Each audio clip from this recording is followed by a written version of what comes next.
and welcome to News at 2 on Ogun State Television. I am Olayemi Takuro. Remember that you can watch us live on our website at www.ogtv.com.ng/live. For the latest news and reports, check us on these platforms: on X at Ogun TV, on Facebook at Ogun State Television, on YouTube at OGTV Abeokuta, and on TikTok at Ogun State Television. And now the news. Troops of the Nigerian Army's 13 brigades have rescued 18 passengers, including 2 infants, following a boat hijacking incident along the Nigeria-Cameroon waterways. The incident occurred on January 11, 2026, when suspected sea pirates hijacked a passenger boat operating along the Combo fishing port axis within Cameroonian waters. The attackers, reportedly operating 2 speedboats and a wooden boat, abducted passengers who were traveling between Cameroon and Nigeria. This was confirmed in a statement signed and released by the Brigade Assistant Director of Public Relations, Major Yemi Shokoya, and shared on the Army X page. The Edo State government has postponed the resumption of all public and private schools in Edo Central Senatorial District for the second term academic session. The postponement followed last week's violent protest in the Ekpoma Eastern West local government area over insistent kidnappings in the locality. Several persons were injured in the protest and the place of the traditional ruler of Ekpoma vandalized. Some shops were looted and commercial activities grounded in Ekpoma.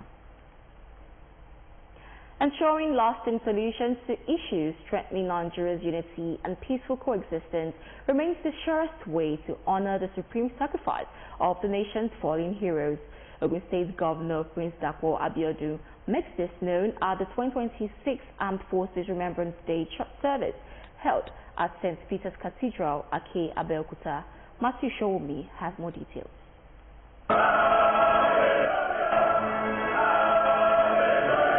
The nation once again pauses to reflect on courage, sacrifice, and patriotism as Ogun State joins the rest of Nigeria in commemorating the Armed Forces Remembrance Day with a Thanksgiving church service. The service marks another solemn moment to honor fallen heroes, recognize the sacrifice of veterans, and encourage officers still in active service. Ogun State Governor Prince Dapo Abiodun, represented by his deputy, Engineer Memo Salako Oyedele, described the day as a significant one in Nigeria's history, reminding citizens of the price paid for unity, peace, and national cohesion. The governor stresses the need for adequate care and support for families left behind by fallen heroes, while calling for proper recognition and welfare for veterans and serving personnel. The Armed Forces Celebration and Remembrance Day also places a responsibility on all of us. It is not only about remembering the fallen, but about renewing our duty to uphold the values they defended. Every Nigerian has a role to play in promoting peace and strengthening our country. The Speaker of the Ogun State House of Assembly, Right Honorable Ludaisi Elemide, the head of service of Ogun State, Kennedy Onotoya, alongside other dignitaries, described the occasion as a time for sober reflection on the true meaning of selfless service to the nation. Our hearts will go to them on this day or at times like this because they paid the supreme sacrifice. We must continue to live as brothers and keepers of our great country. I also want to admonish Nigerians on this great occasion not to forget the great sacrifice made by these people. If you try to imagine what they go through, their selfless sacrifice, to me, they must be celebrated at all times. That was the armed forces that fought the Biafra War and fought some other issues to keep Nigeria one. Well, I'm happy that they are being remembered because I have lost some of my closest associates and friends. And every year I make sure I come when it is time for them to be remembered globally. Traditional rulers present emphasized the need for continued prayers, unity, and collective responsibility in sustaining peace and development in Ogun State and Nigeria at large. As long as we are ready to defend our country, we will never be slaves to anybody. The strength of a nation is determined by its military power. In a sermon titled Greater Love, the Sacrifice of a Serviceman, Venerable Samson Popola identified sacrifice as the highest expression of love. Every drop of your blood you shed in service, every tear shed by your family, every sleepless night you have endured, heaven records them. Special prayers are offered for the repose of the souls of fallen heroes, their families, veterans, serving personnel, Ogun State, Nigeria, and those in positions of leadership. Matthew Shoumi, OGTV News. The Ojodu Abiodun community has witnessed a significant traditional event with the installation of new chiefs, a move aimed at strengthening leadership and accelerating grassroots development. Stakeholders at the ceremony urged the newly installed chiefs to work in unity with the traditional ruler Oba Samuel Shobowale Benson to promote peace, progress and sustainable development in the community. Ayodeji Tomori Oluwumi reports.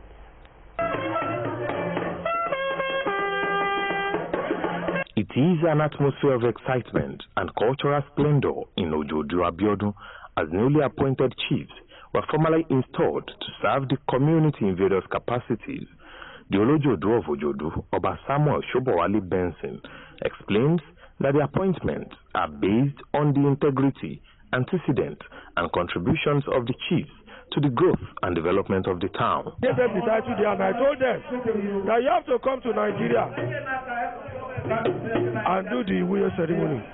And I'm very happy they all come. But this one, they really impressed me.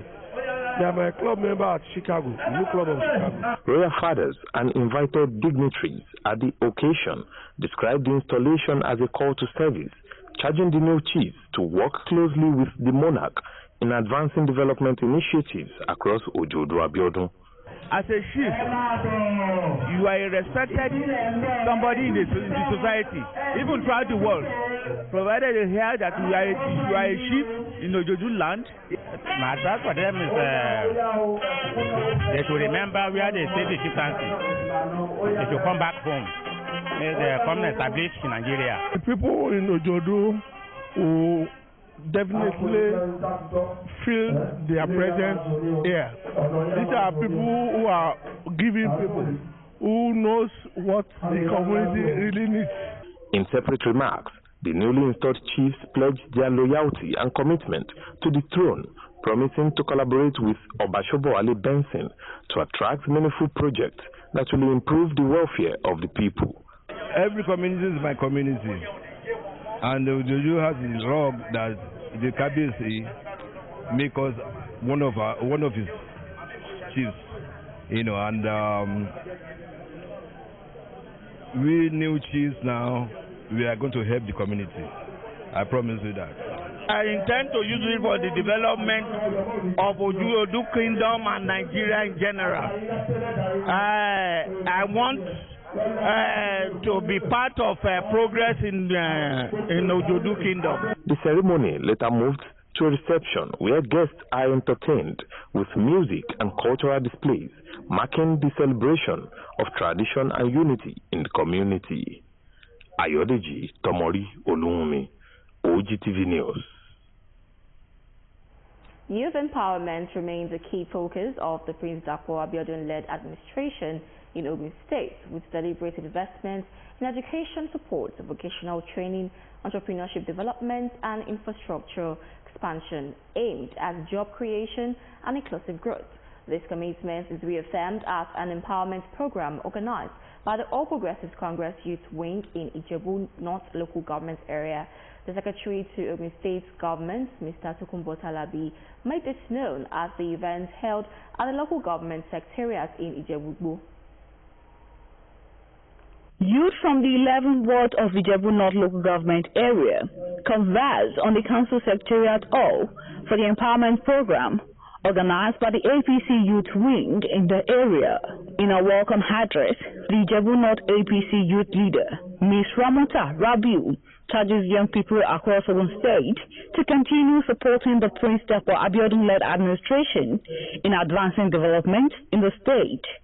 The speech of the Secretary to the Ogun State government, Mr. Tokumbo Talabi, was delivered by Dr. Muritala Ejaronibu, who reiterates the state government's commitment to youth-centered policies and programs. This aligns with the direction of the federal government under His Excellency President Bola Ahmed Tinubu GCFR. This administration continues to emphasize youth inclusion, skill development, enterprise support, the creation of pathways for young Nigerians to become productive contributors to national prosperity.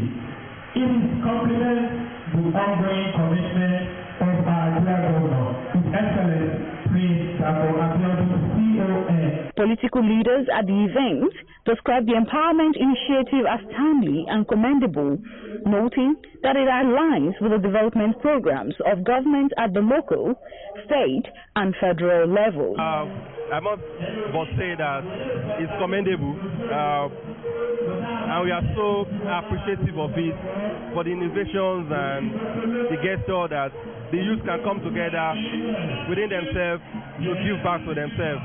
And the support is overwhelming from all the leaders and stakeholders by supporting them that the youth are the base of our future. The majority, when it comes of the voters, they are the majority. And without taking care of them, there may be a sort of problem within the society.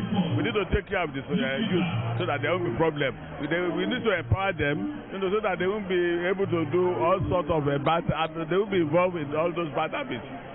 Beneficiaries expressed appreciation to the APC Youth Wing in Ijebu North for the initiative, describing it as a meaningful intervention towards self-reliance.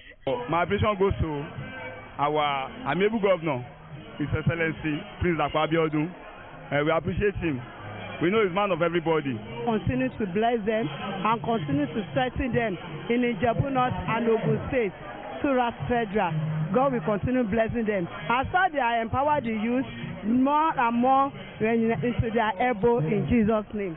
Items distributed to beneficiaries include power generating sets with clippers and charging boards, sewing machines, gas cylinders, and frying equipment, among others. The Al-Ramah Zakat Foundation has held its 24th Zakat disbursement exercise, extending financial support to beneficiaries in Batch 24, Batch 22, and Batch 20 as part of its ongoing commitment to poverty alleviation and human development. The program featured a lecture on the impact of Zakat on mental health and community well-being, while dignitaries commend the foundation for its structured and consistent approach to empowering vulnerable members of the Muslim community through effective Zakat administration. Our reporter Margaret Okunola has more details. With a vision of creating opportunities for Muslims to live meaningful lives and attain their full potential through the effective utilization of Zakat, the Ar-Rahman Zakat Foundation holds its 24th Zakat disbursement exercise for beneficiaries in Batch 24, Batch 22, and Batch 20. 100,000 shares. I'll add it to my business. Thank you very much for this company. I really appreciate it. With this money that we collect now, it will boost our business very well. And I appreciate it, and I give thanks to Almighty Allah. An Arabic and Islamic scholar, Sheikh Abdul Kabir Ibrahim, delivers a lecture titled The Impact of Zakat on Mental Health and Well-being in Recipient Communities, highlighting the spiritual, psychological, and social benefits of Zakat. Third pillars of Islam is Zakat, and Zakat is to help the needy and to assist one another. Dignitaries at the event commend the foundation for its consistency, transparency, and positive impact on beneficiaries over the years. I wish that a lot of organizations in Ijebu land will emulate the initiators of this program.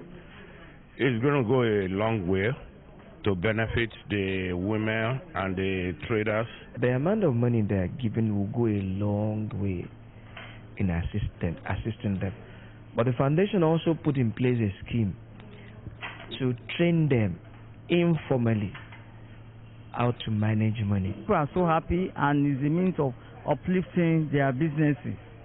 People have been benefiting from this gesture, and their businesses have been growing higher. It's a well-structured zakat that has the targets of targeting the very vulnerable women in Puda. We first roll out forms.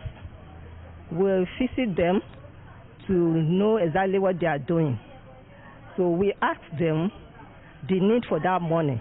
Speaking at the exercise, the chairman of the foundation, Alhaji Femi Omotayo, says the organization operates a strong structure comprising a board of trustees, an effective organizational framework, and functional communities. We disbursed 7,400,000 today. Anything to do for zakat, the ability to be able to actually disburse is a blessing. So 7.4 million is, I wish you could do 740 million, okay? Because that is can affect more people. Alhaji Omotayo added that the Arman Zakat Foundation believes zakat remains a powerful tool for poverty reduction and the improvement of living standards within the community. Margaret Okunlola, OGTV News. And on education, a pact aimed at strengthening industrial harmony, improving teaching and learning conditions in the university system are to be sealed by the federal government with the Academic Staff Union of Universities, ASU. The agreement would also advance sustainable development within the Nigerian university system, the government confirmed in a statement by Buriowo Folashade, Director Press and Public Relations, Federal Ministry of Education. Both parties, the statement said, are due to sign the agreements on Wednesday in Abuja at a ceremony to be presided over by Education Minister Dr. Tunji Alausa with Minister of State for Education, Mr. Shuaibu Ahmad. The statement described the scheduled signing as a significant milestone in the government's ongoing efforts to foster a stable, productive and globally competitive higher education sector. The Nasarawa State Command of the Nigerian Police Force has apprehended two notorious armed robbery suspects, Kabiru Azaya and Monday Bruce, who had been on the command's wanted list for their alleged involvement in a series of robbery operations across the state. The suspects were arrested on January 10, 2026 at about 10 p.m. following credible intelligence. The command's public relations officer, Rahman Nansel, disclosed this in a statement made available to journalists in Lafia, the state's capital. According to the statement, a G3 rifle without a serial number was recovered from the suspect during the operation, while a follow-up operation conducted on Sunday, January 11, also led to the recovery of a pump-action rifle. The Commissioner of Police, Shatima Mohammed, commended the operatives for their professionalism and gallantry and ordered a thorough investigation into the case. The Coordinating Minister for Food Affairs, Zulkifli Hasan, has said Indonesia plans to implement a nationwide single rice price policy starting in 2026 in a bid to reduce price disparities between regions. Hasan said the policy is aimed at ensuring uniform rice prices across the country, including in eastern Indonesia, with the government providing support for distribution financing to address logistical challenges. According to him, the plan requires strengthening the role of state-owned logistics agency, Bulog, particularly in managing rice distribution and maintaining national price stability. He added that the government has discussed providing Bulog with an assignment margin to ensure sufficient financing capacity for carrying out these talks. And on sports, as the Super Eagles of Nigeria booked the semi-final tickets at the 2025 Africa Cup of Nations in Morocco, fans from Nigeria and other parts of the continent believe the team can go all the way to the final. In a chat with our man covering the event, Biodun Alabi, the fans praised the Eagles for their victory over Algeria in the quarterfinals and expressed confidence the team would beat host Morocco in their last game in Rabat on Wednesday. Wow, it was a very lovely game. As you can see, it seems like I've lost my voice already. This is the best football game I've seen from the Super Eagles. They were aggressive from the beginning. It was a lovely game. The Algerians were scared of us, and we showed them why we are super and we are great. Come Morocco, will crash them out. Morocco is going to be very difficult, to be honest. We understand that we're going to be playing against 11 players on pitch, the referee, and 80,000 fans. But we are Super Eagles, we're great, and we're going to crash it out. It was absolutely toxic. These boys, they turn up. I don't even know what, they must have made something. Whatever they ate before the match, they should continue eating it. Oseme, Lukman, Basi, everybody, it will be, except Umambali.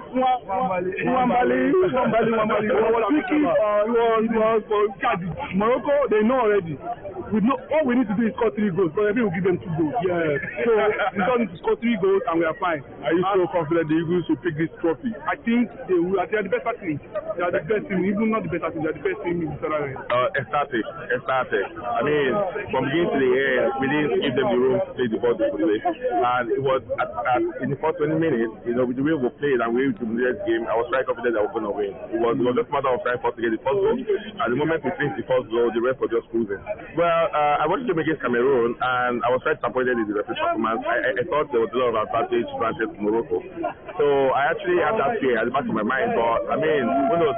We have one of the best teams in Nigeria. Not to discount the qualities of Morocco team, but I believe that with our skills and talent and the kind of caliber of players we have, I think we're going to prevail. The point of football is part of the game, isn't it? And just before we leave, let us remind you of the words of Abraham Lincoln that says, "You cannot escape the responsibility of tomorrow by evading it today." And that ends news at 2. Many thanks for watching.